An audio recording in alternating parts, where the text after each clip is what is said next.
Bueno, anda de un lado para outro, Bueno, reanudamos porque nos falta Chelo, pero non sei onde está ahora exactamente, entonces, se incorporará, supoño que ao longo da comparecencia. Reanudamos a comisión e, damos o turno de palabra e a benvida a don José María López Vega como representante da agrupación de colexios de aparelladores, arquitectos técnicos e enxeñeiros de edificación de Galicia. E don José María, ainda que o anterior compareciente estendeuse un pouquiño máis do previsto,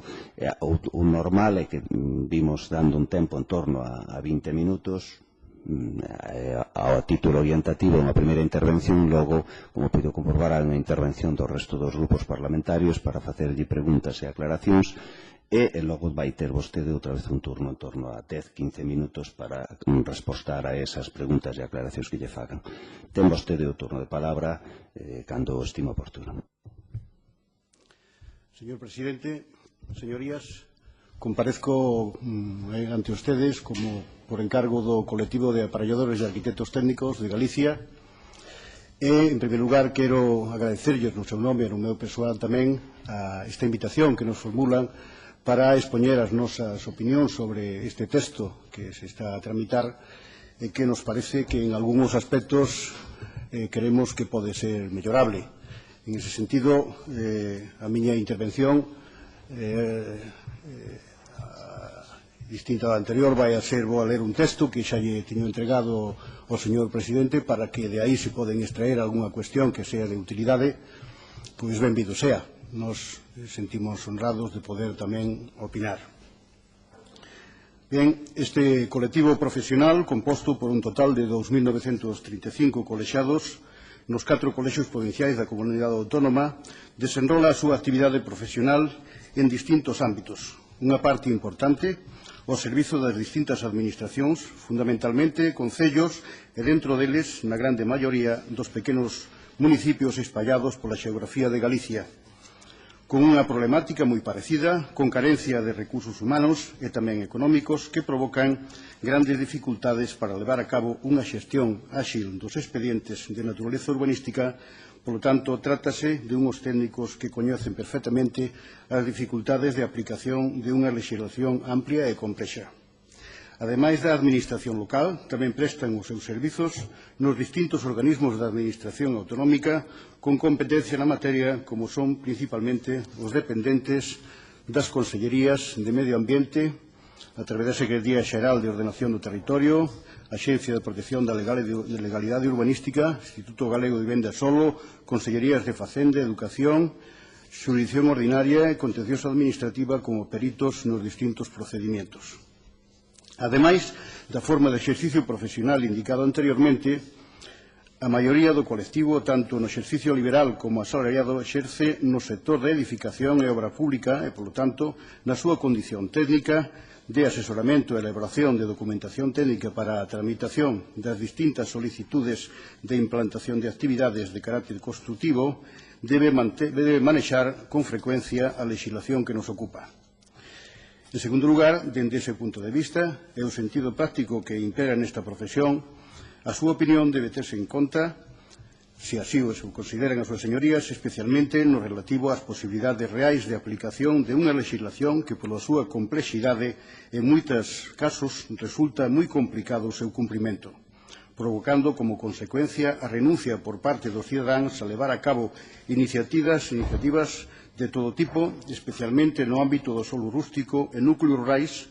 sin esquecer do mesmo xeito as dificultades dos pequenos concellos de carácter rural, con unha evolución regresiva da súa poboación para sacar adiante un planeamento que, na maioría dos casos, queda paralizado na fase de aprobación inicial, sen entrar xa nas sucesivas fases de xestión do planeamento de desenrolo no que se sustancia o reparto dos beneficios e cargas e se consigue a adquisición de dereitos urbanísticos para poder materializar as distintas iniciativas, ao tempo que as afeccións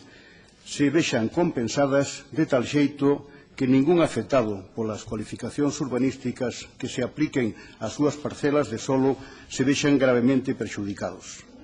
Polo tanto, a lei debe inspirarse, entre outros principios, no posibilista, de pouco serve unha legislación moi perfecta e ambiciosa, Se na práctica non sexa posible a súa total aplicación, é preferible ter un marco normativo máis sinxelo e aplicalo que ter un moi perfecto e que nunha parte importante do territorio non sexa posible a súa aplicación. Así mesmo, en aras a unha maior seguridade xurídica e das inversións, debería no posible evitarse os termos indeterminados suxeitos a distintas interpretacións que en moitos casos e dependendo da opinión do funcionario de turno pode resultar viable ou non unha determinada iniciativa. As dificultades de aplicación desta legislación que se está a tramitar ten unha relación directa coa gran parte dos concellos da comunidade autónoma, situados fundamentalmente no interior de Galicia e especialmente nas zonas de montaña, que tanto pola reducida actividade e caída de poboación como pola falla de recursos económicos e de persoal, pensar en xestionar un planeamento urbanístico de primeiro orden parécenos sinceramente unha utopía. Con estas premisas, e sin pretender un análise completo do texto, centrándonos en aqueles aspectos que consideramos que representan unha maior dificultade para a súa aplicación e que, dende o noso punto de vista, poden ser mellorables, pasamos a facer un análise máis pormenorizado do mesmo, especialmente no relativo á regulación do solo rústico e pequenos concellos, que é onde consideramos que tamén as novas propostas inciden de unha maneira máis clara, modificando a clasificación das categorías do solo rústico e a posibilidade de implantación de usos construtivos, creando unha figura de planeamento, si se pode chamar así, como son os plans básicos de ordenación urbanística provisional que máis adiante analizaremos, entre outras. Núcleos rurais. Seguindo a orde do articulado, comenzamos polos núcleos rurais artigo 20, que a lei divide en dous tipos: núcleo rural histórico tradicional e núcleo rural común. Como indicábamos anteriormente, a maior parte dos concellos de Galicia, especialmente no interior, dispoñen de unha poboación inferior aos 5.000 habitantes e descendendo, con unha taxa de actividade moi reducida e, polo tanto, con uns núcleos rurais, en xeral, con un alto grau de desocupación que, gracias ás axudas públicas, se foron conservando moitas das súas vivendas e edificacións existentes.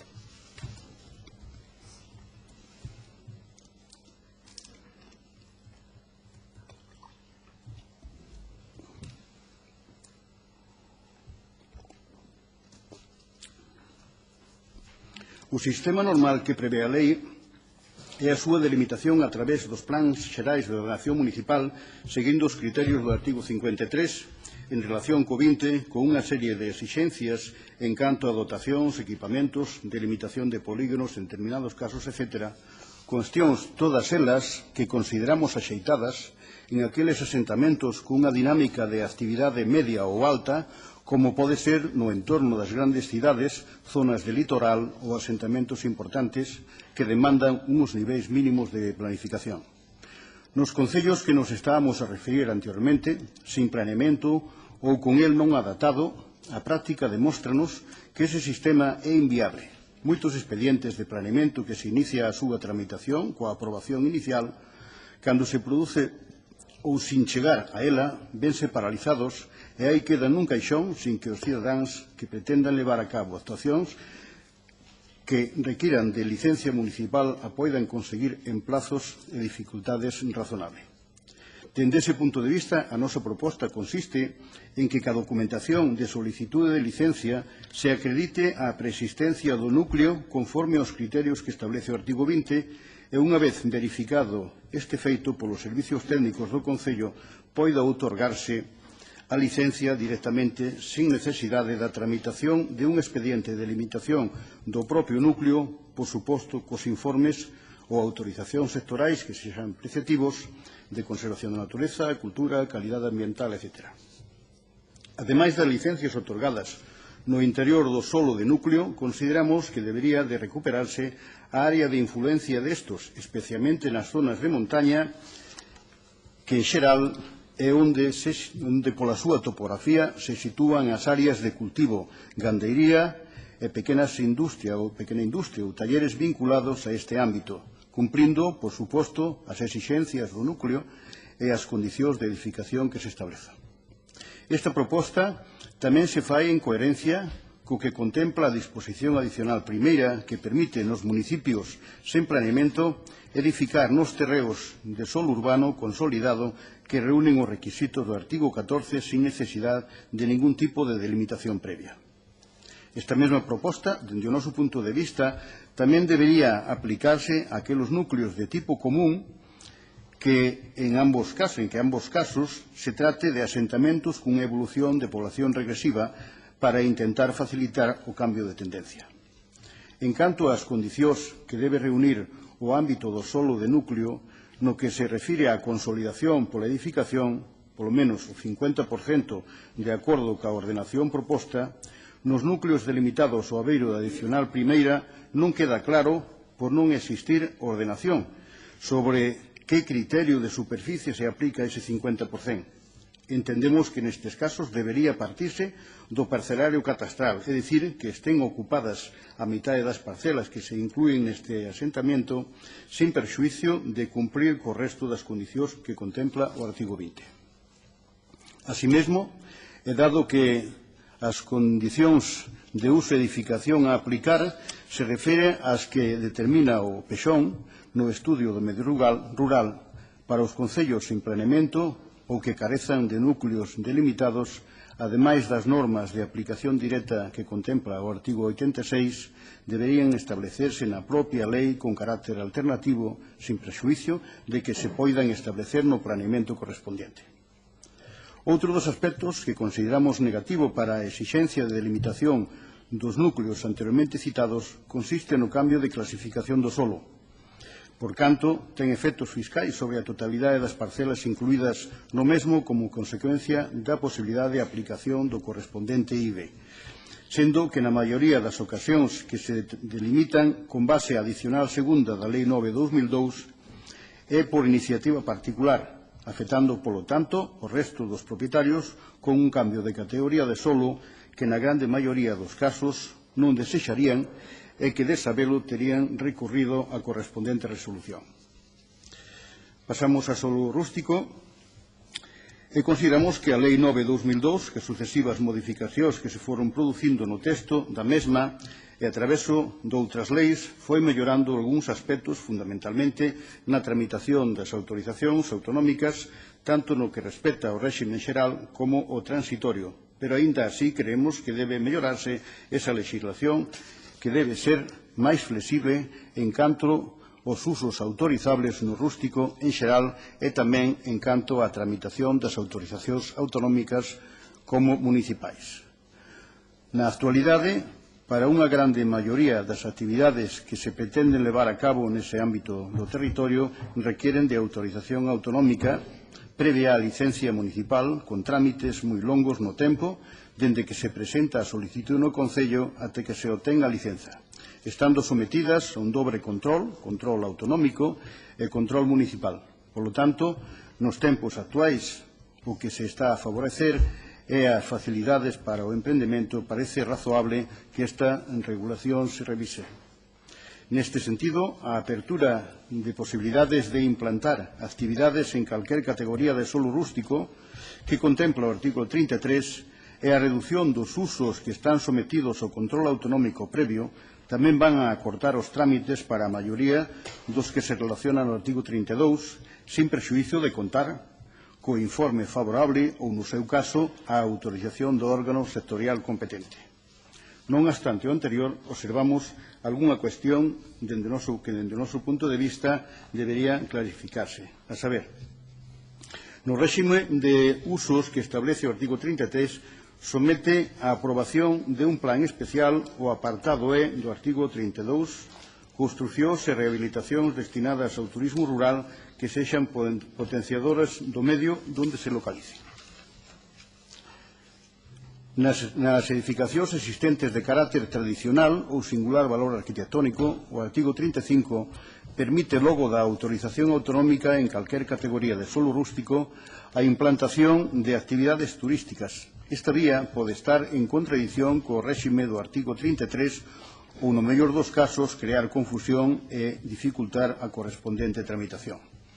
Parécenos adecuada a exixencia de un plan especial para aquelas novas construcións e actuacións integrais que se leven a cabo en núcleos que abarquen a totalidade dos mesmos ou varias edificacións pola súa entidade e repercusión no medio, pero entendemos que sería desproporcionado e inviable para actuacións illadas do artigo 35. En relación a este mesmo uso, entendemos que o termo construcións para turismo se refire a obra nova. En ese sentido, o concepto potenciadoras do medio onde se localicen debería de definirse en que sentido potencia ese medio. No seu desenrolo socioeconómico, na fixación de poboación, podían ser estes conceptos. Dende logo, en zonas como a montaña luguesa e tamén doutras provincias que contan cunhos valores paisaxísticos e culturais importantes, debería ser un sector que se vira favorecido pola nova legislación dada a dinámica de despoboación alarmante que se está a producir dende fai moitos anos.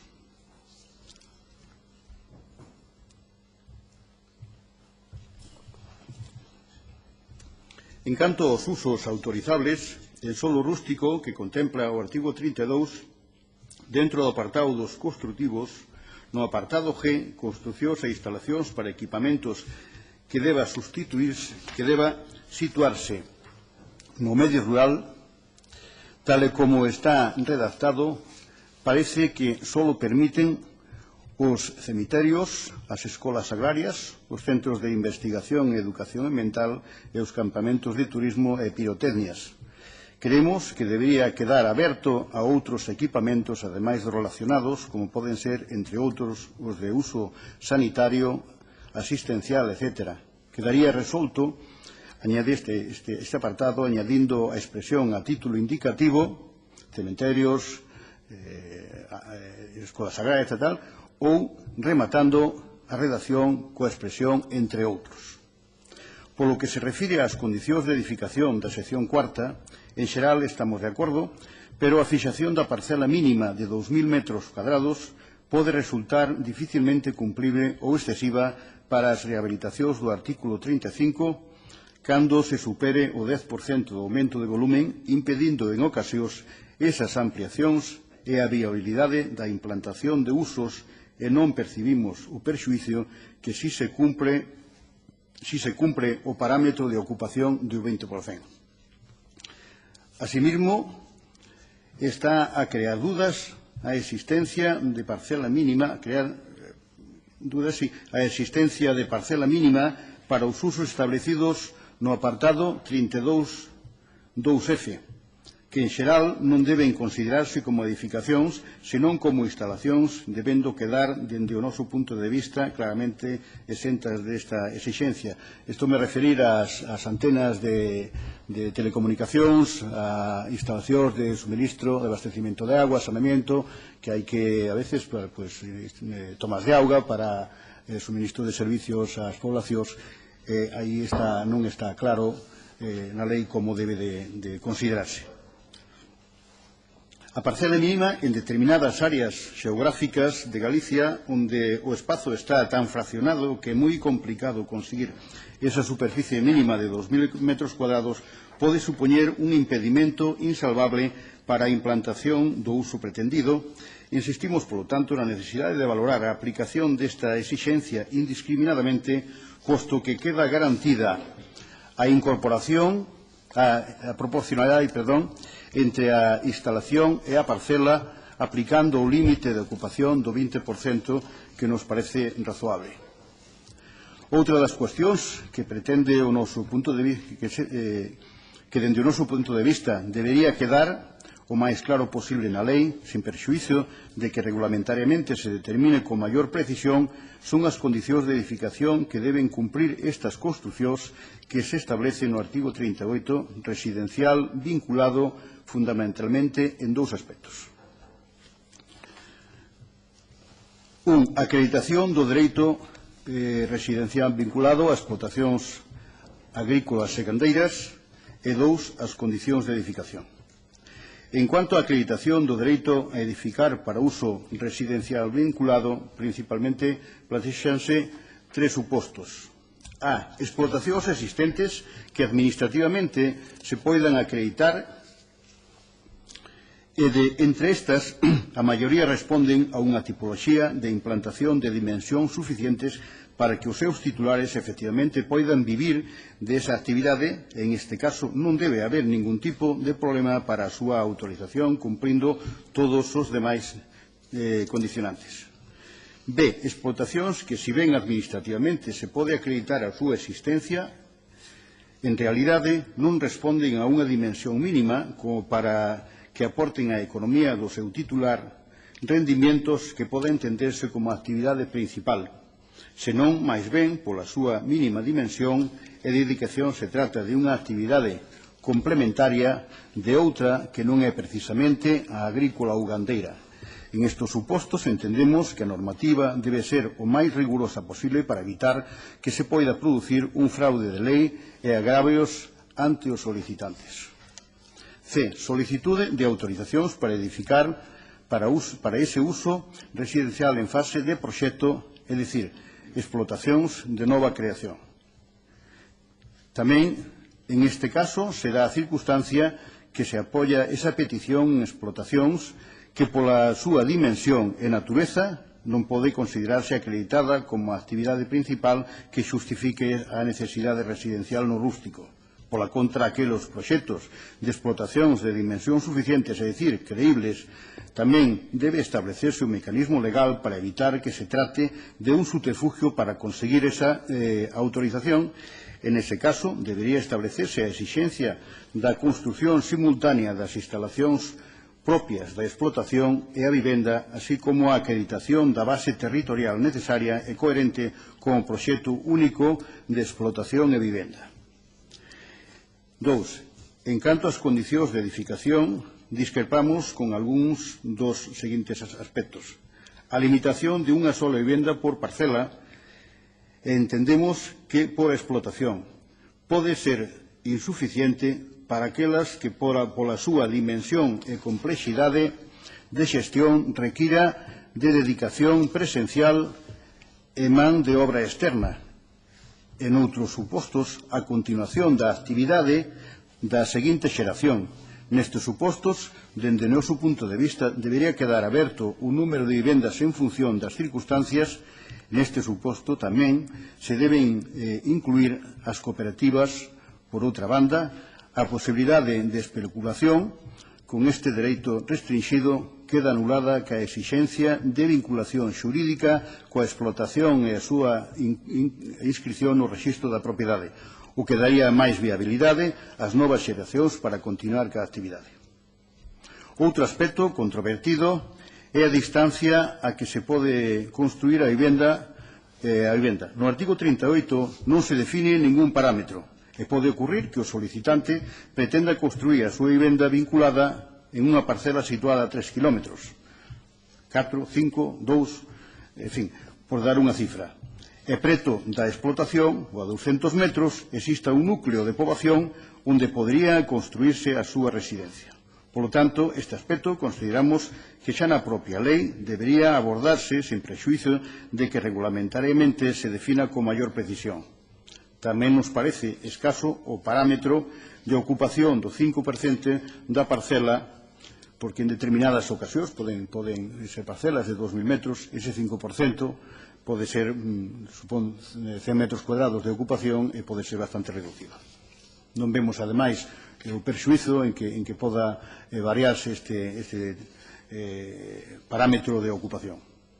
Por tratarse de unha regulación no ámbito do solo rústico, tamén pasamos a analizar o contido da disposición transitoria cuarta. En ese sentido, dado que o réxime de usos do solo rústico que regula o artigo 33 permite as implantacións dos usos que relaciona o artigo 32 en calquer clase de solo rústico, dentro dese marco do artigo 33, parécenos contradictoria a limitación que se establece na disposición transitoria cuarta 3A ao impedir que se poida autorizar ampliacións das instalacións existentes situadas en solos de protección de espacios naturais, de augas, de costas ou de interese paisaxístico. Pensamos que, contando co informe favorable ou autorización, no seu caso, do órgano sectorial competente, deberían poder ser autorizables ben por licencia directa municipal e de ser exixible a autorización autonómica. Desta circunstancia pode depender a viabilidade de moitas empresas que están situadas nesa categoría de solo e que a través da transitoria se establece esa posibilidade. Parécenos que neste momento, precisamente, sempre salvaguardando os valores irrenunciables que se protexen, non se deberían establecer máis dificultades das estritamente necesarias. En cuanto a planeamiento, pasando xa queremos a este apartado, queremos expoñer dúas cuestións concretas que nos parecen de interese. A primeira, sobre os plans parciais en desenrolo do solo urbanizable previsto no planeamiento xeral e os plans especiais contemplados na adicional primeira da Lei 9/2002 e a segunda sobre os plans básicos de ordenación urbanística provisional que contempla o proxecto de lei no artículo 78. Nos instrumentos de planeamento ou de ordenación do territorio nos que se contén a ordenación das actuacións de solo empresarial ou residencial, de promoción pública, proxectos sectoriais, plans parciais, etc., vense dando na práctica en numerosas ocasións unha situación fáctica consistente en que no instrumento de ordenación correspondiente delimítase unha unidade de actuación na que se prevé unha ordenación global da mesma, coa correspondente distribución de diais, zonas verdes, espacios libres, dotacións, etc. Esta ordenación, cos seus estándares correspondentes, está prevista para a totalidade da unidade de actuación sin que se prevexa o seu desenvolvemento en sectores. E lo ven motivado porque a execución das actuacións previstas no planeamiento vense realizando en función das necesidades de solo, tanto empresarial como residencial, dos recursos dispoñibles dos promotores, en cada caso, polo que se desenvolve en fases de obras sucesivas. En este momento de crise, precisamente, esta é unha das cuestións que todos coñecemos, que os proxectos de desenrolo urbanístico ou de promocións de distintas actuacións quedaron, en moitos casos, paralizados ou axustados á situación do mercado. Non está evidentemente previsto, pero entendemos que é unha situación suficientemente importante como para que se reflexione se é posible, se aborde unha solución que pode ser transitoria mentras perdure esta situación e no futuro retomar outra vez estos planteamentos, pero esas facilidades entendemos que son importantes. Continuando, ao terminar cada fase de obra, faise a entrega aos concellos das cesións obrigatorias incluídas nesta fase, viais, zonas verdes, dotacións, etc., sen que se execute a totalidade da actuación. Nin se faga entrega das cesións obrigatorias ubicadas na fase ou fases pendentes de executar. Na práctica, o concello recibe esas cesións e outorga ao solo a categoría de solo urbano, concedendo as licencias de obra e de primeira ocupación ou actividade que se soliciten dende ese momento, así ven sucedendo na práctica en gran parte dos parques empresariais e polígonos promovidos polas xestures ou polo Instituto Galego de Vivenda Solo. Esta situación, nalgúns ocasións, deriva en problemas de moita trascendencia práctica. Así, algún concello, despois de recibir as cesións obrigatorias da fase correspondente e dar licencia durante anos, nalgún momento cambia de criterio e pon en cuestión a natureza de solo urbano da fase executada e edificada e que leva consigo que se cuestione a validez das licencias concedidas e que se suspenda o outorgamento de novas licencias nesa fase. Tal criterio de adoptarse por algún concello debería levar consigo a revisión dos seus propios actos e a anulación das licencias concedidas coa correspondente indemnización aos propietarios afectados, creando, ademais, para estos unha situación de enorme inseguridade xurídica. Por outra parte, nalgúns casos, cando se promove a modificación do planeamento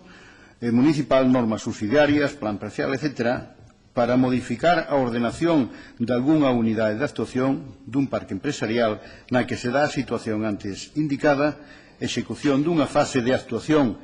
estando pendente de executar a fase ou fases restantes, a Secretaría Xeral de Urbanismo no preceptivo informe que emite para a modificación do planeamento, cuestiona a natureza de solo urbano da fase executada, por entender que debe ter a condición de solo urbanizable ata que se execute a urbanización da totalidade da unidade de actuación e se efectúen as cesións obrigatorias correspondentes á devandita totalidade do ámbito. Elo ten como consecuencia a mesma situación de inseguridade xurídica e que nos referimos no apartado anterior.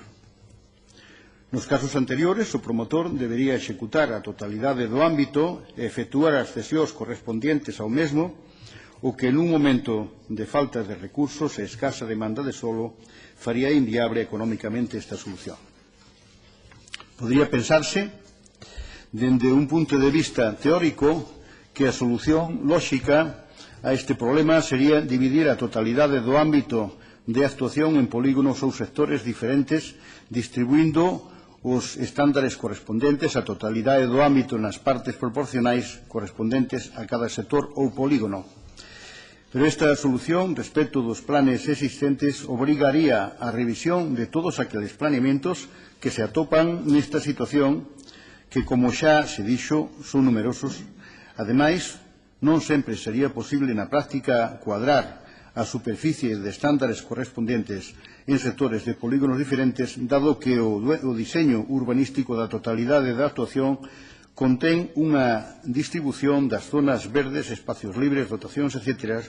que non sempre é posible dividir en partes porque alteraría completamente a ordenación do ámbito de actuación no seu conxunto, implicando moitas veces considerables disfuncións na ordenación lóxica e racional dese ámbito dende o punto de vista urbanístico, sin entrar a valorar o fraccionamento e as superficies mínimas que exigen os estándares. En consecuencia, faise necesario atopar unha solución normativa tanto para os parques empresariais xa existentes que están nesta solución como para os que se promovan no futuro, que dea unha resposta legal a este problema de xeito que posibilite a armonización destas situacións coa desexada seguridade xurídica dos promotores e dos adquirentes de parcelas, así como coa necesidade e garantía para os concellos afectados de que se fagan efectivas no futuro as cesións pendientes de execución e cesión. Propostas de solución posibles. Entendemos que a nova Lei do Solo de Galicia sería un marco adecuado para intentar buscar unha solución de sorte que se dea unha resposta equilibrada a este problema e os diversos e lexítimos intereses que están en xogo nas situacións anteriormente aludidas. Dentro destas posibles solucións poderían contemplarse algún dos seguintes instrumentos normativos que deran cobertura xurídica suficiente aos diversos intereses presentes nos casos que nos ocupan. Establecer a posibilidade de executar o planeamento dos parques empresariais ou polígonos residenciais en fases de obra, de xeito que unha vez que se remate a urbanización de cada fase e se efectúen as cesións obrigatorias comprendidas no ámbito desa fase executada, o Concello solo teña a condición de suelo consolidado de xeito implícito sempre que as parcelas comprendidas no mesmo reúnan as condicións de soal conforme á definición do mesmo que se contén na propia lei. Esta solución podría implicar que non se efectúen as cesións correspondientes á totalidade da unidade de actuación, posto que parte delas poden estar ubicadas nunha fase posterior pendente de executar, aínda que nalgúnas ocasións, a totalidade de determinados estándares, zonas verdes, equipamentos, etc., xa estén incluídas na primeira fase, cedéndose estos ao Concello aínda antes de executar o ámbito completo. Nos casos en que queden pendentes de cesión, as superficies correspondentes a determinados estándares de cesión obrigatoria podrían establecerse garantías ante o Concello que permitan que o mesmo teña asegurado o cumprimento das obrigas pendentes de levar a cabo. Aínda no caso de non introducir estes mecanismos normativos para os novos planeamentos, debería preverse en todo caso, unha situación legal transitoria para os parques empresariais ou polígonos residenciais que se atopan nesta situación, a fin de evitar as graves consecuencias de inseguridade xurídica que lo podría ocasionar non só aos promotores e propietarios afectados, senón tamén aos concellos. Artigo 78.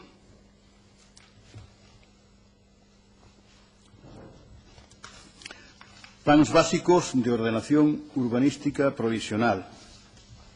A creación deste instrumento de ordenación urbanístico para concellos de ata 5.000 habitantes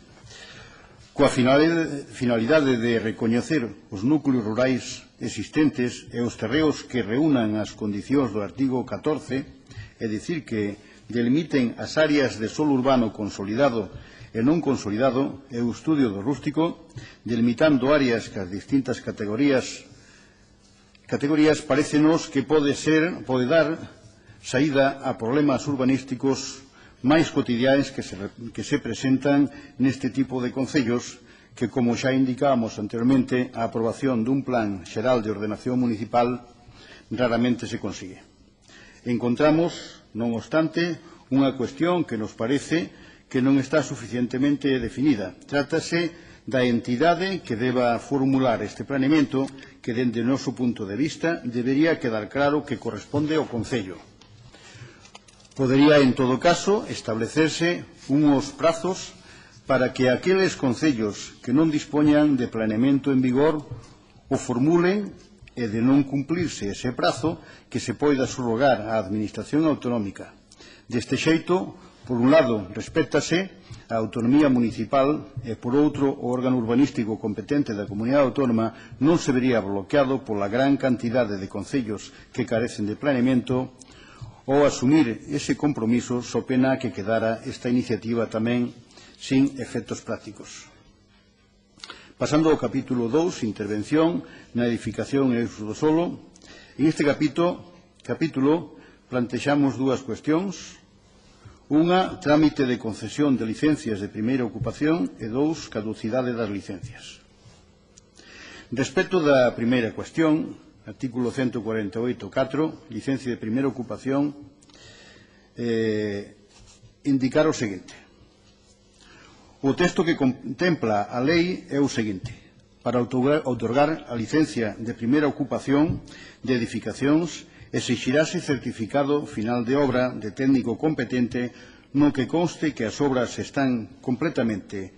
terminadas e se axustan á licencia outorgada e á previa visita de comprobación dos servicios técnicos municipais. Coa finalidade de unha maior garantía e protección dos dereitos dos usuarios, no caso de vivendas, e un mellor control do Concello sobre a obra executada e a futura conservación dos edificios, o amparo dos artigos 6 e 7, documentación de final de obra executada que contempla a Lei de Ordenación da Edificación, Lei 38.999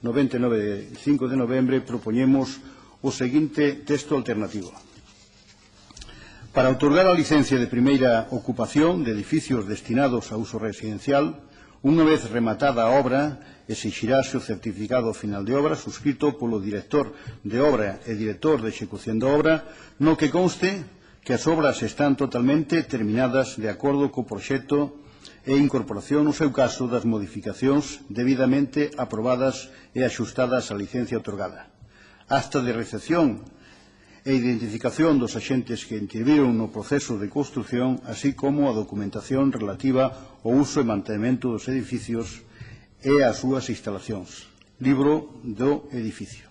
que será entregado aos usuarios finais do mesmo e a previa visita de comprobación dos servicios técnicos municipais. Respecto das licencias de primeira ocupación, plantexamos tamén unha cuestión que nos parece oportuna, que puidera quedar recollida de ser legalmente necesario no presente texto. Trátase da posibilidade do outorgamento destas de carácter parcial, ben por portales ou ben por bloques, procedimento que xa se ven levando a cabo por algúns concellos. Temos que pensar que co soporte legal necesario, pero ao tratar este apartado na lei especificamente considerámoslo positivo, por suposto sempre garantindo que os elementos comuns súa parte proporcional de urbanización, etc., estén rematados. Caducidade das licencias. O artigo 150 que regula esta cuestión contempla uns prazos de caducidade das licenzas na iniciación e formalización das obras, así como por causas de interrupción, non podendo superar o inicio e a interrupción por período superior a 6 meses e a determinación os 3 anos, dende a data do seu otorgamento, podendo conceder prórrogas aos concellos por un plazo igual ao inicial acordado e por unha soa vez, logo da solicitude expresa formulada antes da conclusión dos plazos determinados. A situación de crise actual no sector da edificación, de todos coñecida, vén de provocar a interrupción de multitude de obras destinadas a uso residencial na maior parte dos grandes concellos de Galicia, especialmente nos de ubicación da segunda vivenda nas zonas de litoral. O número de obras de uso residencial paralizadas é tal que, de non permitirse o reinicio da construción porque non se teña solicitada a prórroga en prazo ou xa teña transcurrido este, o problema que se presenta é importante pola súa magnitude. Ou é posible a legalización destas obras porque non se teña modificada as condicións urbanísticas ou non lles afecte a normativa técnica tamén do Código Técnico, ou se procede á restitución da legalidade urbanística, é dicir, a desaparición desas edificacións. O que non debe ser tolerable é a permanencia indefinida no tempo de unhas estruturas, tamén, xeralmente, de formigón, co seu progresivo deterioro que irremediablemente as aboca á desaparición. Por todo ello, consideramos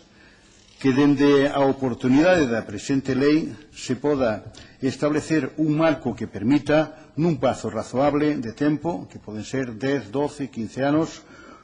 os que se conveña a continuación das obras ata o seu remate e transcurrido este a súa demolición e restitución da legalidade. Temos a esperanza de que antes de que remate ese prazo de tempo que propoñemos se recolla no réxime transitorio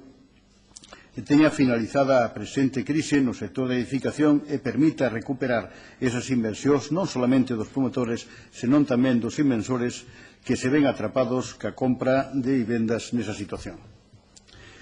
En todo caso, na Lei de Vivenda de Galicia, Lei 8/2012 de 29 de xuño,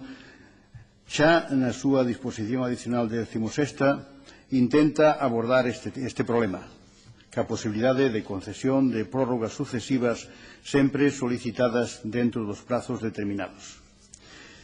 En este planteamiento encontramos dúas cuestións que, dende o noso punto de vista, poden resultar inadecuadas. A permanencia ilimitada no tempo coa concesión de prórrogas sucesivas, algo que, como planteamos anteriormente, nos parece inadmisible. 2. Nos supostos que non se teñan solicitado as sucesivas prórrogas en plazo, a posibilidade de facelo ao amparo desta legislación xa ten desaparecido.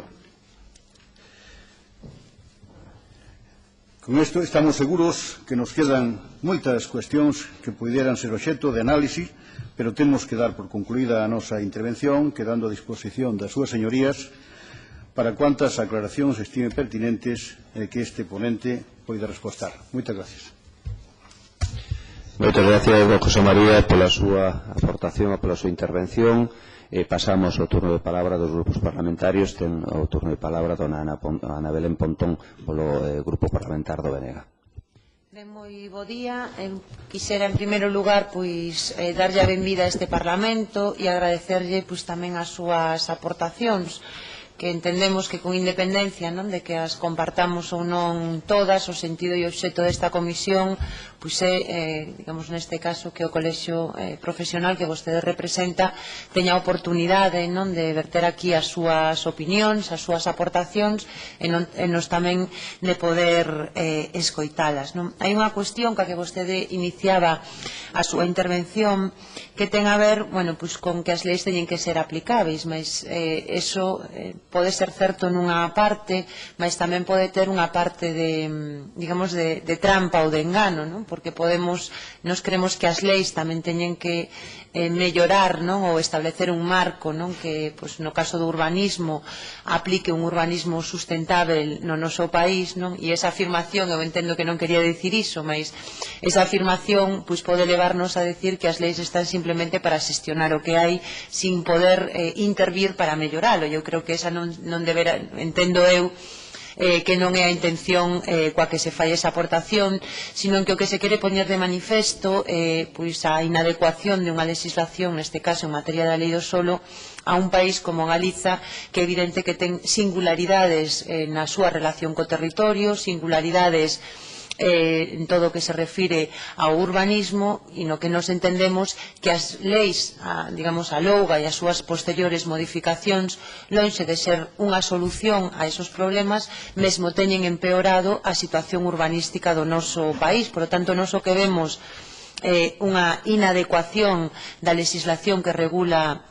todo o que ten a ver o urbanismo no noso país. Somos favorables desde o BNG a que se poña en marcha unha nova lei do solo, mas tamén temos discrepancias de fondo importantes co borrador e co procedimento que neste momento se está poñendo en marcha. A nos parecíanos que a lógica era que se vamos a poñer en marcha unha comisión no Parlamento que, digamos, primeiro recolléramos as opinións que os diferentes colectivos teñen e sobre esa base podermos redactar unha nova lei do solo. O Partido Popular, a Xunta de Galiza, optou por mandar un borrador e facer, digamos, un debate prefixado, que en certa maneira tamén limita, dado que moitos dos comparecentes, non só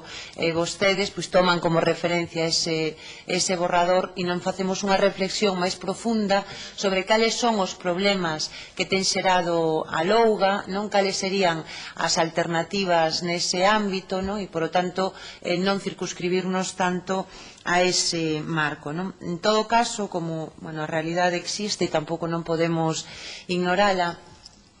a nós sí que nos preocupa moito a desprotección que se produce do solo rústico, porque entendemos que hai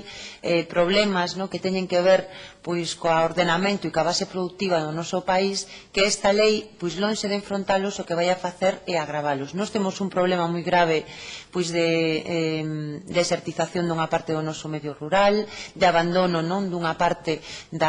digamos, do que deberían de ser terras productivas, que pensamos que desde un punto de vista da planificación do territorio e de non renunciar a poder producir no noso país alimentos, é un erro moi grave o que se produce con esta lei, porque entendemos que unha aspiración colectiva que debemos de ter nos como galegos e galegas é a poder producir alimentos e que eso xenere actividade económica no noso país. Eu non sei se desde o seu colexio profesional se aborda cales son as consecuencias de desprotección, neste caso, das terras que deberían de ser destinadas á produción agraria, e se non se considera que desde un punto de vista global, digamos, da ordenación e das aspiracións colectivas que como país debemos ter, esa desprotección vai a ter consecuencias a medio e longo prazo importantes. Xa vimos que as ten, por exemplo, que se permita a forestación de terras agrarias, que nos está levando a que teñamos unha superficie ocupada por masa forestal absolutamente inxestionable e que desde logo provoca outro tipo de problemas que teñen que ver co que estamos vendo todos os veráns, de como os lumes arrasan cada vez moitas vivendas, e todo eso tamén ten a ver coa ordenación, coa clasificación do solo e cos usos permitidos en determinados solos. Non sei se vostedes sobre este ámbito teñen feito algunha reflexión, que opinan sobre o mesmo e cal é a súa valoración. Falounos tamén vostede na súa intervención sobre aspectos que teñen que ver coa vivenda, cos novos usos. Nos entendemos que no noso país non se trata, hai un problema moi grave que é coa conservación do patrimonio construído. Nos entendemos que aquelas desenvolvementos urbanísticos que se fixeron a base da lei non se deberían de legalizar por a porta de atrás, pero en todo caso é certo que Galiza ten unha parte moi importante, ten un patrimonio construído moi importante e sobre todo no medio rural, mas non só no medio rural, moito dese patrimonio non se está conservando. A nosa pregunta é se dentro desta lei pois non deberían de existir, digamos, unha maiores previsións en relación coa conservación dese patrimonio construído que forma parte tamén da nosa tradición. Xa digo, non nos estamos referindo a aqueles desenvolvementos urbanísticos que se fixeron de unha maneira moi dubidosa, a marxe da nosa tradición e que responden, digamos, a outro tipo de cuestións. Gustaríanos saber tamén cal é a súa valoración sobre este feito, non? E como sei que vai haber moitas máis preguntas e que despois o tempo é escaso, unha última cuestión que creemos que é importante. Vostedes falou sobre esa cuestión, non? Que é unha das novidades que presenta esta lei e é que aqueles concellos de un tamaño limitado pois se liberen do proceso de elaboración dun PEXón. Realmente o que establece a legislación, ou nos así o consideramos, é que quen vai a proceder a facer estas normas, que son, como esas normas subsidiarias que existían hai moitos anos, vai ser a propia Xunta de Galiza, e que en realidade o que estamos asistindo pois é a un abandono do urbanismo como un elemento de planificación dos concellos, que, nos creemos que lonxe de ser unha solución, pois nos retrotrae, como digo, a normas que xa existían con anterioridade e que nós non creemos que sexan o marco aceptable. Por a nosa parte, nada máis e moitas gracias. Moitas grazas, dona Ana Belén. Ten o turno de palabra agora por parte de AGE o señor Fajardo. Ten vostede o turno de palabra. Bueno, o noso grupo tamén quere darlle a benvida a esta comisión. Agradecemos as aportacións que se fan chegar, aínda que recollidas pola compañeira, e pido disculpas polo meu pequeno retraso. En todo caso, aínda que hai cuestións que compartimos, evidentemente hai outras que non compartimos, todas as achegas a esta comisión son fundamentais para proceder ao desenvolvemento dunha norma que sea suficiente e válida para o conxunto do país. Nos coincidimos coas afirmacións que se fixeron xa nesta comisión sobre que o método que ten utilizado o grupo do goberno non nos pareceu correcto, porque nos pensábamos que debía ser unha suma cero onde todos aportásemos cara a unha norma que fose consensuada. Se decidiu por un borrador que dende logo nos non compartimos e que queremos que establece varios criterios que son cando menos perigosos para a pervivencia do noso modelo de país e, sobre todo, para a pervivencia da personalidade de Galicia como tal, e que basicamente se basean nunha especie de barra libre urbanística que dende logo ten moito perigo, e sobre esas cuestións queríamos que nos afondase cal é a súa posición, non? O primeiro sobre a eliminación de determinados suelos rústicos de protección, non? E como eso pode afectar a nosa personalidade e, sobre todo, ao noso desenvolvemento económico, que debería estar baseado no sector primario, e que isto pon en risco que calquera suelo rústico puede ser pensado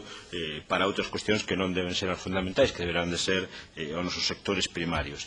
Sobre tamén os novos modelos expropiativos e a capacidade que dá ao grande poseedor de terras para, digamos que, obligar os pequenos poseedores e ser introducido nun elemento de xestión que pode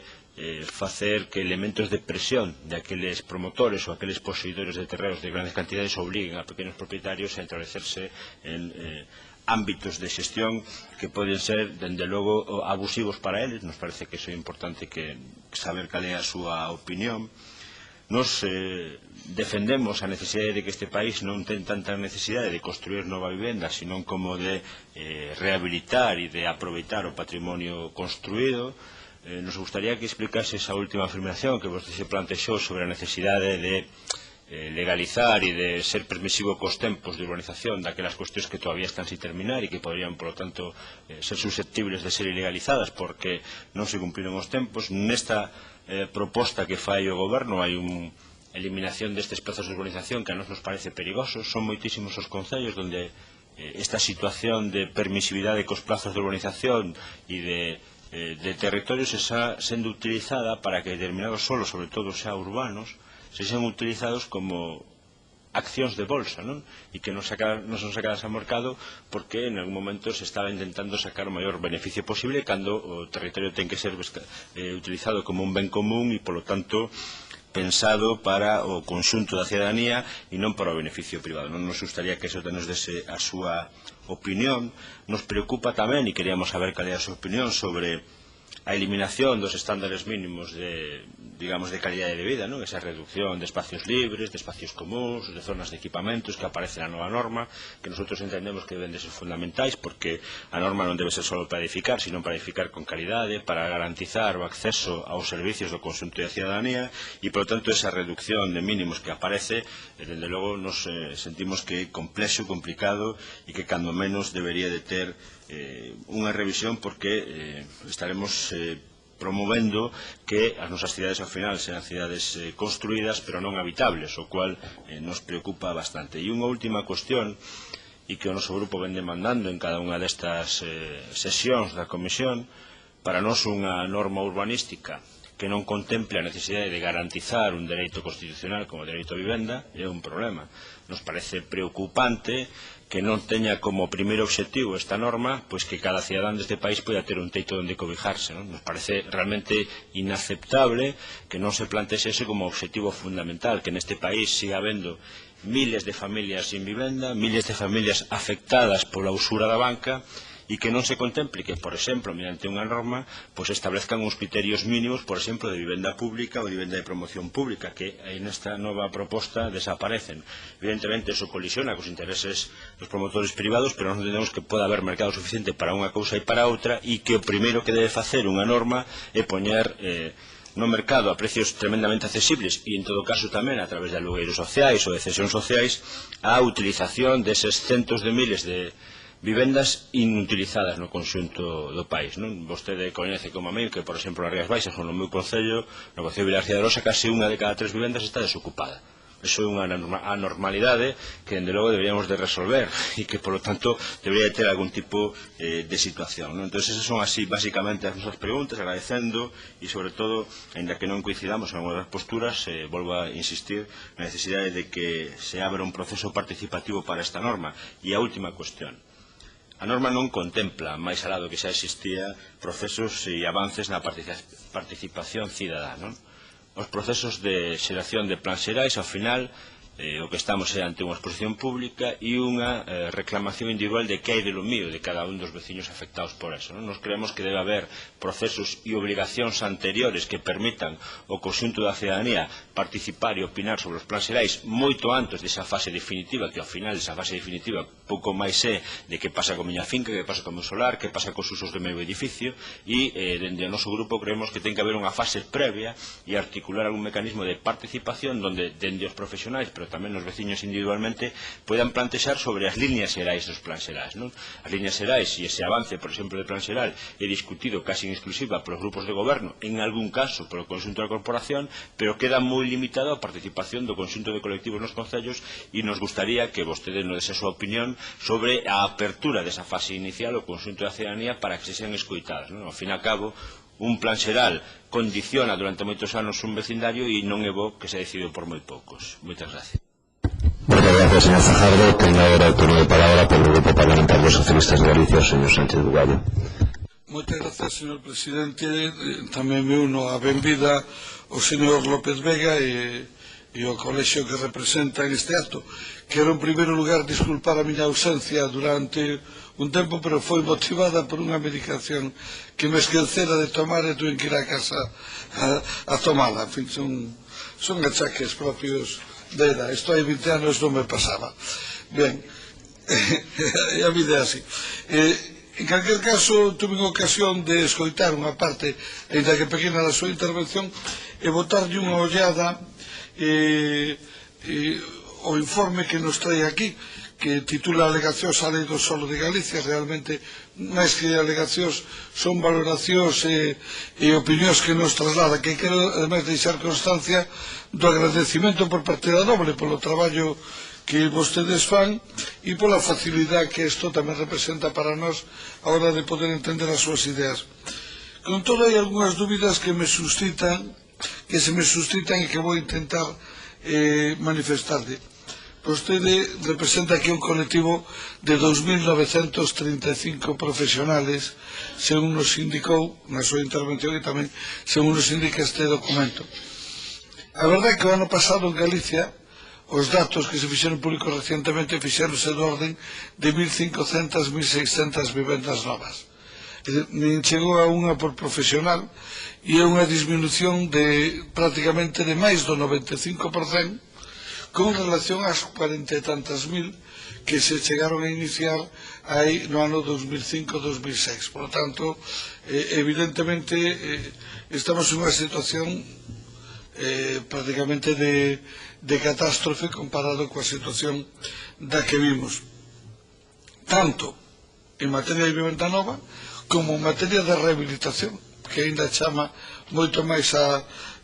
atención. Seguramente un dos elementos que influyen na preocupación que vostedes hoxe nos trasladan é a preocupación de intentar recuperar unha actividade económica importante para o país, non só para o sector que construye. Ao final a construcción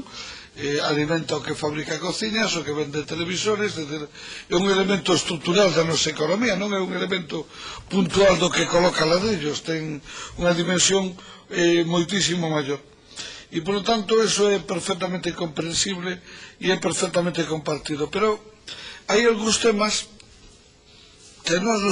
suscitan dúbidas e eu plantexollos a vostede, a ver se vostede nos pode trasladar cal é a opinión do seu colectivo a este respecto. Hai unha pregunta moi clave. Como é posible que 12 anos despois da nova lei do solo, cando había un plazo legal de 3 anos para que os concellos adaptaran o seu planeamento, só 72 concellos sobre 315 o teñan adaptado? Como é posible que moitos concellos non só non estén manifestando ningún interese en adaptarse á lei, sino que todo o contrario? Nas últimas reunións eu falaba de que un concello gobernado polo Partido Popular, e non precisamente pequeno, como Ribeira, tomaba políticamente unha decisión que despois de 4 anos de traballo decía guardar nun caixón os traballos feitos e non seguir co procedimento. Pero é que a semana pasada outro concello, tamén casualmente do Partido Popular, Pereiro de Aguiar, tomaba a mesma decisión con relación ao plan xeral de Pereiro de Aguiar despois de 4 anos de traballo, despois de ser sometido a exposición ao público, despois de ter, por certo, 1000 e pico alegacións presentadas polos veciños de Pereiro de Aguiar, que non sei cantos son, pero prácticamente debe tocar unha alegación por cada casa de Pereiro de Aguiar. E decidían tamén tomar a mesma decisión, guardarlo nun caixón, e dentro dun par de anos mirarán como sigue. Cal é a razón de que isto este sucedendo? Hai outro tema, claro, que se nos plantexa a nos dúbidas moi serias, que é todo relacionado co mundo rural, que é un tema que vostede suscita aquí, que ven sendo un fío transmisor en todo isto. Hai un problema de inicio que mencionaba na comparecencia anterior, que a vixente lei do solo iba a ser unha lei do solo e iba a haber unha lei do medio rural aparte, e alguén tuvo a brillante idea de meter a lei do medio rural no medio da lei do solo, e ao final a lei do solo de alguna maneira se comeu a lei do medio rural, e de feito a actual lei do solo que regula o borrador que aquí se nos plantexa, que regula, sigue de novo co medio rural metido no medio. Se vostede lee o seu artigo 1, que é o xeto da lei, o medio rural desapareceu do xeto da lei, sigue metido no medio, pero desapareceu, porque non é esa a filosofía que ten. E desde logo cada vez chego máis á conclusión de que igual é preferible que haya unha lei do solo e que haya unha lei de medio rural. E seguramente as dúas teñen que estar perfectamente coordinadas, pero seguramente teñen prioridades distintas. Non sei cal é a súa opinión. Claro, despois das cousas que vostede nos di, por exemplo, a preocupación porque a ocupación do 5% nas parcelas de suelo rústico sea pouca, ao mellor ten algo que ver con algo que a nos preocupa, que é as coladeras que a nova lei trata de recuperar, que desapareceron na lei de 2002. É dicir, que estamos falando de dar licencias vinculadas á actividade agraria, pero en realidad o que estamos buscando é como facilitar a trampa para que se fagan vivendas no rural que en realidad non se dedican á actividade agraria, sino a outra cousa. E aí a nosa convicción é que hai que apostar polos núcleos, porque todo isto se produce en contradicción con núcleos de población que están quedando baleiros, con centos de miles de vivendas que están baleiras en este momento en Galicia y sobre todo en los núcleos rurales y que se están caendo a pedazos. Y de alguna manera parece razonable que debemos facilitar que a rehabilitación de estos núcleos en lugar da proliferación tipo setas de vivendas que en realidad non se van a dedicar a actividade agraria. E xa remato, señor presidente, que vexo que o tempo se me agotou. A mí me gustaría saber que opinión ten vostede de todo eso. Por tanto, que non son que se compartimos é que se simplifiquen os procedimentos e que se elimine a duplicidade de autorizacións. Por exemplo, por que licencia municipal e autorización autonómica? Unha das dúas deberá ser da Mondo. E desde o meu punto de vista e desde o meu grupo, coa municipal sería da Mondo. Gracias, señor Vigallo. Ten agora turno de palabra por o Grupo Parlamentar Popular, don Román Rodríguez. Don Román. Moitas gracias, señor presidente. Darlle a benvida e felicitar ao comparecente, porque creo que a súa presentación cumpre sobradamente cos obxectivos desta comisión. Os obxectivos da mesma era dar participación á sociedade civil, darlle participación aos axentes, sean institucionais, sean persoas privadas ou sean colectivos que traballan no día a día no que é a xestión urbanística e, en certa medida, que estas persoas, estes axentes, fagan as achegas que entendan oportunas para contribuir a poder facer un novo documento que, de algún xeito, posibilite e facilite unha xestión do espacio, do territorio, unha xestión urbanística máis acaecida. Certamente non é fácil diseñar unha lei do solo que dé cabida a todas as sensibilidades que estamos a escoitar en esta comisión, porque obviamente hai diferentes visións do que se pode e non se pode facer polo territorio. Non é o mesmo a visión que un enxeñeiro agrónomo productivista ten do tratamento que ten que ser o espacio rural dunha visión de outros colectivos que poden ser máis conservacionistas ou poden ser cun perfil máis ecolóxico. Obviamente é difícil casar nun único documento intereses lícitos ambos, pero tamén a veces contradictorios e difíciles de conxeniar. E por iso é moi interesante que por parte dun colectivo como o seu, que é un colectivo significativo numéricamente, pero que sobre todo é un colectivo que no día a día está na xestión do urbanismo. Está nas dúas caras, ou digamos nas dúas partes. Hai moitísimos funcionarios públicos que son aparelladores e que teñen que xestionar e facer o traballo de control desde o punto de vista público da actuación que fan os axentes sobre o territorio, pero tamén hai moitísimos membros do seu colectivo que están na outra parte, é dicir, que están no sector privado presentando proxectos, facendo proxectos para poder facer intervencións, obviamente cada vez menos, é certo, pero que teñen unha visión, creo que moi interesante, que permite precisar aquelas carencias que históricamente foi experimentando a planificación e a xestión urbanística e permite tamén plantexar solucións de interés. Eu lle agradezo que teña feito un esforzo por darnos un texto que vostede segueu, que creo que é moi interesante, que nos vai permitir seguir as ideas que plantexa o seu colectivo con moita máis precisións. Algúnas delas poden ser de moito interés, a mí outras poden ser menos, pero obviamente é un documento que vai a facilitar moito o traballo para elaborar un dictamen que posteriormente a administración teña en conta para elaborar xa un texto definitivo do que sexa o anteproxecto de lei. Eu non lle vou facer preguntas nin concretas ni nada por estilo, porque entendo que a súa visión está aquí. A mí me quedou, creo que bastante clara. En todo caso, agradecerlle o traballo que leva feito e dicir simplemente que neste grupo parlamentario entendemos que a nova lei debe ser unha lei que estea adecuada ao tempo. Os tempos nos cuales vivimos, que son obviamente diferentes aos de fai moi poucos anos, en todos os sentidos, que sexa unha lei flexible, pero tamén exixente no que ten que exixir, e sobre todo que posibilite un uso racional do territorio, un uso axeitado do territorio e unha xestión por parte dos tamén dos concellos, pois o máis áxil posible, reducindo tramitacións, facilitando os expedientes, etc. Temos un modelo territorial en Galicia que está definido nas directrices de ordenación do territorio. Creo que ese modelo territorial fixa as liñas maestras do resto de instrumentos desta lei, pois é un instrumento máis que posibilita que as persoas e as empresas interactúen co territorio. E, en todo caso, tendo en conta os seus aportes, tendo en conta o borrador que temos, e tendo en conta tamén, como dixen antes, o modelo territorial que temos para Galicia, que está nas directrices de ordenación do territorio, creo que se vai poder facer un bo traballo. Agradecerlle, ese remato, a súa intervención, e, sobre todo, agradecerlle que nos facilite o traballo co texto que nos presentou. Moitas gracias. Gracias, don Román. Don José María, voy a pedir unha cousa altamente difícil, que é intentar responder a todas as preguntas que lle formularon no menor tempo posible, o cual son consciente que é difícil, pero seguro que vostede é capaz de facelo. Moitas gracias, ten vostede a palabra.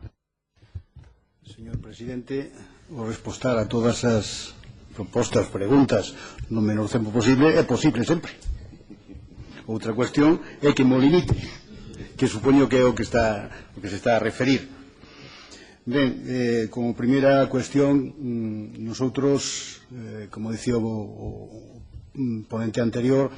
non vamos a entrar, evidentemente, en valoracións de tipo político, de planteamentos que poden ser máis estratégicos, porque non corresponde ao noso colectivo esa función. Somos un colectivo técnico que, efectivamente, está na brega diaria nos concellos, ten que asesorar en materia de urbanismo e ten que asesorar tamén nas tramitacións correspondientes en materia agropecuaria, en materia de legislación rústica, porque é o que nos queda. Nos pequenos concellos non ten moitas máis posibilidades.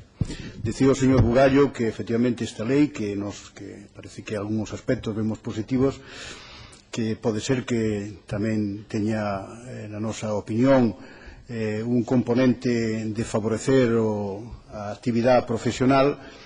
Entendín eso, non sei se é verdade ou non, pero efectivamente desearíamos que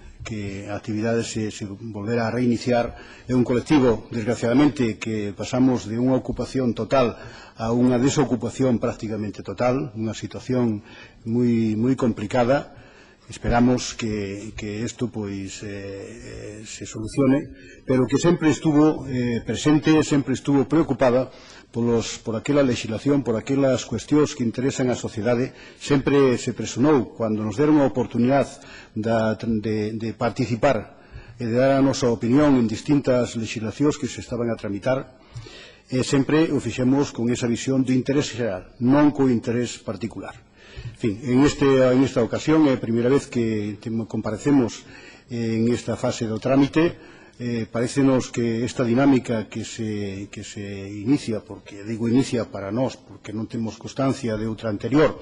de poder expoñer as nosas ideas nunha fase de elaboración de unha norma legal donde realmente ten un sentido, pode ter un sentido práctico e non o formal que ten na tramitación a efecto de alegacións. Por lo tanto, queremos, en este sentido, valoralo positivamente e queremos que quede constancia tamén, tanto na Cámara como no Goberno da Xunta, como quen corresponda, a nosa disposición sempre a colaborar desde un punto de vista independiente, desde un punto de vista imparcial e desde un punto de vista do interés xeral. Lógicamente, temos os nosos intereses tamén como corporación profesional lexítimos, que tamén entendemos que temos que defender, pero non é o caso en este momento, senón aqueles aspectos que consideramos que a lei aborda e que en algúns casos é mellorable. Plantexábase inicialmente, polo bloque a aplicabilidade da lei, unha opinión que omitín aí. Nosotros entendemos que a lei efectivamente debe abordar todos aqueles aspectos que en Galicia son moi distintos. non é o mismo pensar no interior, que decía na miña intervención, que pensar nas zonas onde hai unha dinámica económica e de poboación que requiere de unha presencia da planificación e do estudo do medio moito máis técnica, moito máis exhaustiva. No medio rural, se pretendemos que a actividade non siga decaendo, que eu penso que aí é onde está realmente os problemas, na caída de poboación, no abandono da actividade no medio rural, efectivamente, pois os núcleos rurais tradicionais quedan abandonados, as terras quedan abandonadas, cámbianse os cultivos, en vez de ser o cultivo tradicional pasa a ser forestal. Bueno, é unha maneira de sacar un rendimento a esa terra, pero bueno, é un debate que a min, pois é verdad que creo que non é o noso papel. Sí que é aquí en aqueles aspectos que poden afectar as actuacións de tipo construtivo, a implantación de actividades que conlevan pois unhas autorizacións urbanísticas, unhas tramitacións que entendemos que tamén temos que suavizar. Antes comentábase que levaba un ano sacar adiante unha licencia. Eu estou seguro de que houve moitas que levaron máis do ano. Desde que unha persona que vive no medio rural quere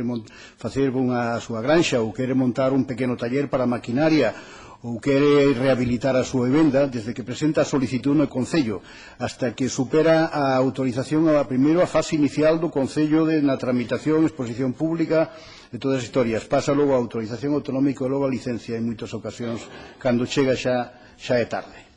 Iso,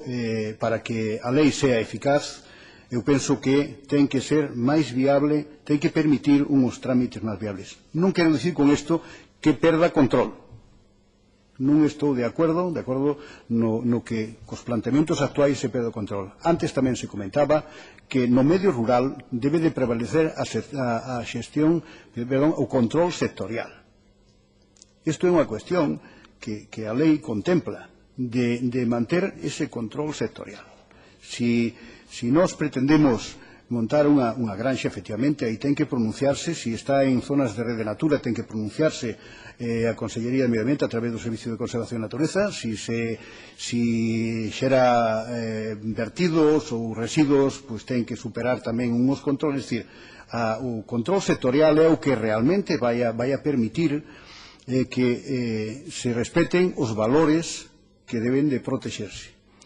A nós, eu penso que o colectivo penso o mesmo, isto é unha opinión personal, pero penso que a lei neste sentido, a proposta, non renuncia a esos niveis de protección. En consecuencia,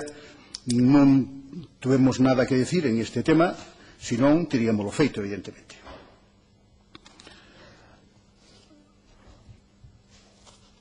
A desaparición do solo rústico da protección do solo rústico, bueno,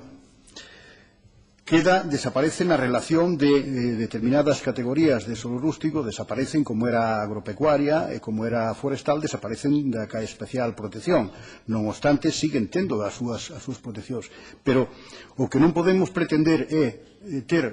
poner demasiadas trabas e, por outro lado, o pretender que dar facilidades. O sea, hai unhas cousas que están un pouco en contradición. Sigo insistindo que o solo rústico, o uso principal especialmente do uso agropecuario, que ten esa potencialidade, é o que vai a seguir tendo esa potencialidade, vai a seguir sendo ese uso. O que sea forestal, pois efectivamente, que se podan incorporar determinadas áreas de esas categorías de solo a un proceso de desenvolvemento urbanístico, sí. Efectivamente, a nova lei contempla esa posibilidade. Desgraciadamente, eu penso que hoy non vai haber ese riesgo, non hai xa. Porque a dinámica de expansión urbanística, afortunadamente, penso que se vai cortar a través da lei estatal de rehabilitación urbana, que vai a centrar máis no tema da recuperación do patrimonio construído que no desenrolo urbanístico, que todos estes anos todos sabemos ao que levou, habendo ahora moitas urbanizacións por aí perfectas e con todos os servicios e que están baleiras e que non sabemos cando se podrá iniciar aí a actividade construtiva. os asentamentos ao marxe do planeamento, bueno, aí é unha realidade que hai. Podemos cerrar os ollos e deixalos aí como estén, ou podemos tratar de ordenalos un pouquiño, darlles, porque están ocupados por cidadáns. En moitas ocasións é porque se lles permitiu, porque senón non o veran construído ao marxe da lei, ao marxe de unha legalidade urbanística, pero aí está. Entonces, eu penso que é bo que a propia lei pois encauce ese tema que xa anterior o facía, bueno, pois a través de un proceso de ordenación, de un proceso tamén de que ten que facer unhas cesións igual que outros solos, e que, de alguna maneira, se incorporen a unha situación normal en cuanto a legalidade que lles permita pois facer uso normal desas construcións. Os plans básicos que comentaba, bueno, os plans básicos eu penso que o que se pretende dar salida precisamente a unha situación real, pensar en que un concello, eu non sei se é o 50%, o 60%, ou 30%, ou o número de concellos que hai na nosa comunidade autónoma que non ten planeamento, que non ten tampouco capacidade, porque esa é a realidade.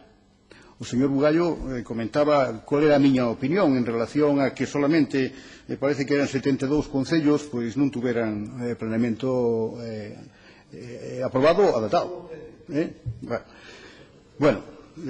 hai unha parte que eu penso que responde a isto que comentaba antes. Non ten posibilidade un concello de tramitar un planeamento, nin posibilidade, nin ten sentido, non ten rentabilidade. É dicir, un concello que fai 10 anos tiña a mellor 4.000 habitantes e que está en 1.500 e caendo. O pensar en desenrolar, tramitar un planeamento de primeira orden, cunha delimitación de núcleos, con todo o que conleva, a mí pareceme, sinceramente, que non é unha boa inversión pública. Sí que hai que darlles a posibilidade legal de que podan levar adiante as súas iniciativas a pouca xente que quede ali, ou que retorne, ou que pretenda pois montar unha instalación que sea compatible con medio rural, como pode ser o turismo rural, como pode ser explotacións ou actividades pois de xestión de forestal ou agrícola. Penso que hai que abrir esas portas, pero dun xeito cunha dificultade razoable e, repito, posibilista, que senón, ao final, o que ocorre na realidade é que non se fai nada. Eu penso que o que temos é que evitar mecanismos para que podan, sin renunciar, repito, a todo o que conleva o control, sin renunciar a un marco legal, sin renunciar a que as vivendas que están vinculadas ao uso agropecuarios sigan vinculadas, porque eso non pode ser unha vía de escape para que todas aquelas persoas que vivimos no medio urbano consigamos facer unha vivenda no medio rural, todo nos apetece, pero iso é un dereito que parece natural, exclusivo da xente que vive no medio rural. Eu penso que hai que darlles facilidades para que podan facer as súas vivendas actuais, vivendas cómodas, que o faga atractivo, e que unha xeración que deixa a actividade por razón de idade poda a seguinte facer a súa vivenda se sigue aí. Eso a mí pareceme algo natural. Lógicamente ten que estar, e eu penso que xurídicamente está protegido, ten que estar vinculado a ese uso, non se pode permitir outro. E a mí pareceme, seguramente dos que están aquí, unha parte son licenciados en Dereito, seguramente que en cuestións xurídicas saben moito máis que eu, pero se hai unha vinculación a unha explotación, a unha base territorial de unha vivenda, eu non vexo, este consta no rexistro, como non se levante legalmente, eu non vexo como pode iso transmitirse a unha terceira persona que no mundo do negocio inmobiliario poda ter cabida.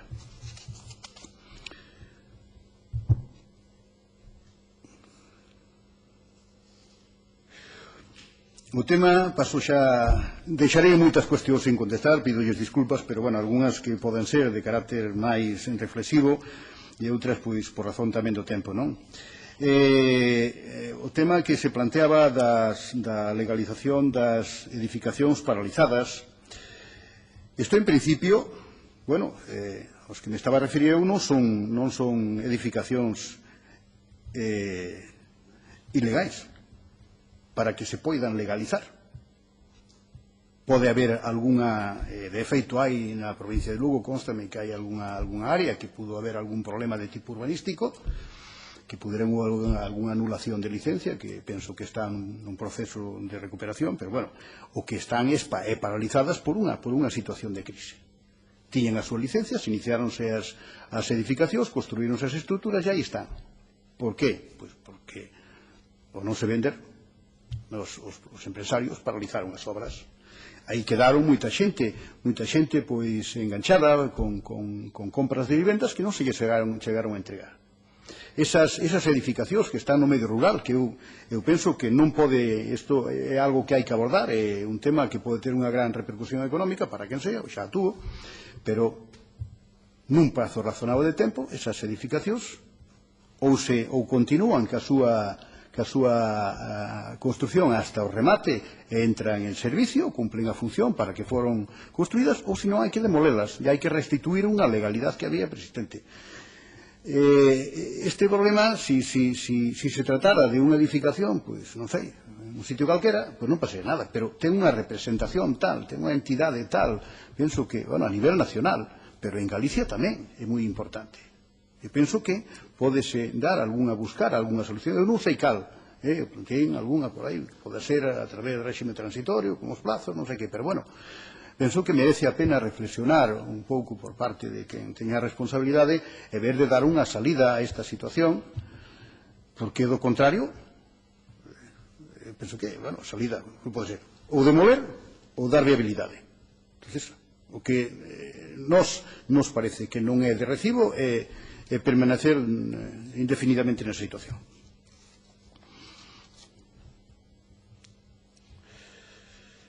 Ben, garantizar o dereito á vivenda e cousas así, bueno, son cuestións que soan moi ben, a nosotros estamos plenamente de acordo que hai que garantizar ese dereito. Ojalá a sociedade española fóramos capaces todos de cumplirlo,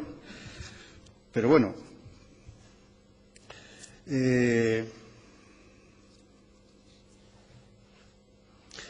a dinamización da actividade compartímosla, efectivamente. Eu penso que en isto estaremos todos os que estamos aquí compartindo ese principio de buscar algún mecanismo que nos permita reactivar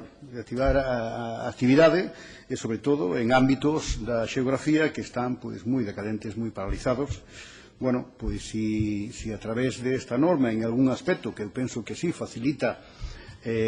o que se poda dinamizar, porque sin prexuízo, insisto moito, de protexer aquilo que haxe que protexer, pero conseguimos dar un pouquiño de viabilidade ás iniciativas, pois sempre van a facilitar esa cuestión que, desde logo, en moitos ámbitos é totalmente necesario, non?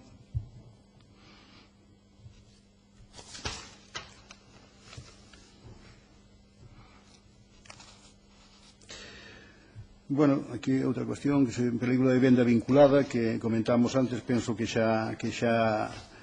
comentamos algo. Teme que disculpar se non fun puntualmente a entrar en cuestións que foron planteando cada grupo, senón unha visión un pouquiño máis xeral. Quixemos aportar este documento para que sirva de base. Si con isto nos aportamos algo a mellorar este marco legal, pois benvido sea. Repito, agradecerlles a oportunidade que nos dan de participar en esta fase, que consideramos importante. Nada máis, presidente, moitas gracias a todos ustedes. Moitas gracias, don José María, moitas gracias ao colectivo que vostede representa. Gracias por esa visión, eu creo que práctica e realista desde o punto de vista dunha profesión que, como moi ben dixo vostede, está bregando incluso nos dous lados, desde o punto de vista da administración e desde o punto de vista da práctica, da realidade de aportar proxectos e ideas. Moitas gracias. Pasamos e continuamos a continuación coa novo convidado. Facemos un pequeno receso de 2 minutos, vamos un pouquiño retrasados, 2 minutos e continuamos esta comisión.